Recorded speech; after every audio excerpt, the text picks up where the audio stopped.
Hi, my name is Ronald Berry, and I'm doing the final project for Innovation Amphitheatre. Alright, so the first topic that is up is be less than all you can be.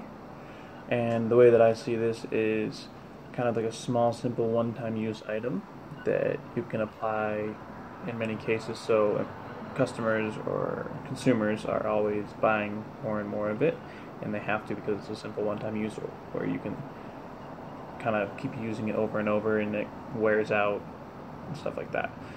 So kind of the focus on this is it's very simple needs that everyone will need in life. My ideas of this are like erasers and mechanical pencil, lead, even like granola bars that are geared towards energy, so like coffee bars or energy bars.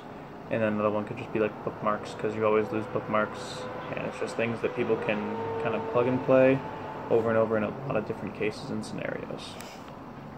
So that is mine for be less than all you can be. I just kind of overall, again, I see it as something very simple and easy to reproduce. Yeah. Okay. So then number 2 would be the island of misfit toys. So the way that I define this would be toys or games that are geared towards an older audience, so 18 plus or specific areas for age ranges, so like 14 to 18-year-olds are in different board games and card games and other stuff. So some examples of this, including for adults or college students, would be like beer pong. You always see those being sold, kits being sold at grocery stores that are simple, cheap, easy to reproduce. Dizzy bats, which is just basically wiffle ball, but with a little play on it, and they gear that towards a new audience. Any 18 plus board games or card games that often involve like crude nature to them. This is kind of the category that I define Island of Misfit Toys under, just toys that wouldn't normally be categorized for kids or for children, and they instead are focusing on a new audience and just different target audience. Okay, so then the third one is the 7 Deadly Sins, and it's kind of playing on the same idea. So it plays on the bad side of people, and obviously all the 7 deadly sins, you have greed, lust, love are a couple of them. So an idea for this would be accessories that go along with alcohol, like we talked about in the grind day. They would be shoes that have bottle openers on them, or shirts that have bottle openers on them, kind of alcohol accessories and those things, or koozies that you can put them in that you can obviously sell as advertisements. Any items that are associated with gambling, so like fixed cards or weighted dice, kind of that focus on that greed aspect of things.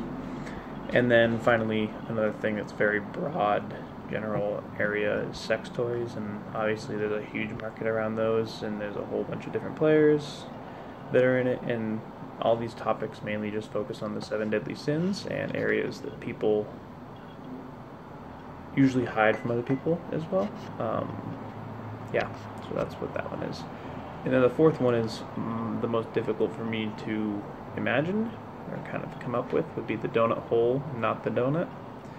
So I thought about this for a while, and I thought of it as being the air or the entity around the object or the product, but in the end I kind of defined it as small products that complement a larger, more standardized and mass-produced products. So the mass-produced product could be phones, laptops, computers, cars, kind of what we talked about in class. But they complement in a different way. So like headphones, you can have plug-in headphones that just plug in right to your phone, or you can have Bluetooth ones that you can just have going on a charge. Another one would be USB drives. They complement laptops completely. They complement hard drives or storage devices. Same thing with any other drive that you use for gaming consoles to save back like 10 years ago. So those types of ideas. And then you can also move into applications on like phones, and you have streaming apps that allow you to, they pull a lot of movies and TV shows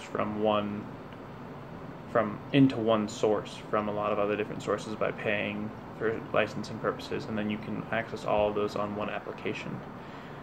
So that's kind of how I see it, like that. The donut hole, but not the donut, is a whole bunch of plug-and-play things that can apply to one situation, and in the streaming app they aren't even tangible, like the donut hole. it's not tangible, it's the air that's in it, and streaming purposes aren't tangible, it's just an app on the phone. So those are my 4 topics that we have to cover for Innovation Amphitheater, and thank you.